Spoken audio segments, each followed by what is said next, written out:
টকাৰ চিলিণ্ডাৰ দিব, 500 টকাৰ চিলিণ্ডাৰ দিব। দুদিন ধৰি মই গোটেই ঢলাই চুকে কাণে ঘূৰিছোঁ।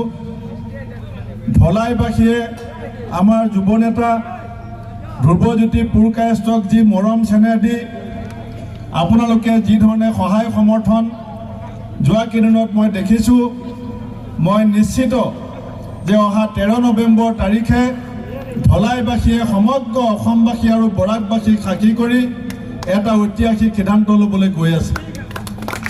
আমাৰ গোটেই বৰাকৰ প্ৰতি বিজেপি চৰকাৰে, হিমন্ত বিশ্ব ডাঙৰীয়াৰ চৰকাৰে যি অন্যায় কৰিছে, মূল বস্তুৰ বজাৰত যি ধৰণে দাম জুইৰ দৰে বৃদ্ধি পাইছে, নিবনুৱা সমস্যা, বানপানীৰ সমস্যা, 500 টকাৰ চিলিণ্ডাৰ দিব।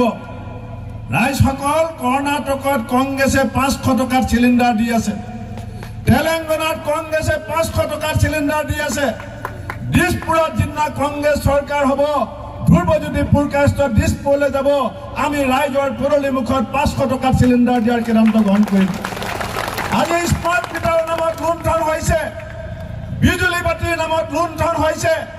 হিমন্ত বিশ্ব শৰ্মাই যোৱা 3 বছৰত 7 বাৰ বিজুলী বাতিৰ বিল বৃদ্ধি কৰিছে। আমি কংগ্ৰেছ দলে কৰ্ণাটকত, তেলেংগানাত, হিমাচলত আমি 200 ইউনিট বিজুলী বাতি ফ্ৰী দিছোঁ।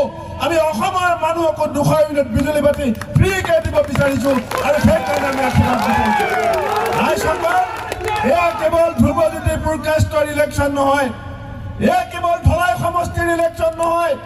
আজি নিবনুৱাসকলক যি ধৰণে প্ৰতাৰণা কৰা হৈছে, দুখীয়া মানুহক যি ধৰণে শোষণ কৰা হৈছে, ইয়াৰ বিৰুদ্ধে সমগ্ৰ বৰাকবাসীৰ হৈ পেলাই ঢলাইত আপোনালোক শিক্ষিত সংস্কৃতিবান মানুহে হাতৰ চিনত ভোট দি ধ্ৰুৱজ্যোতি পুৰকায়স্থক আপোনালোকে অহা 13 তাৰিখে জয়যুক্ত কৰিব বুলি মই আপোনালোকক কাৰৰ কটৰ জোৰে প্ৰাৰ্থনা জনাইছোঁ।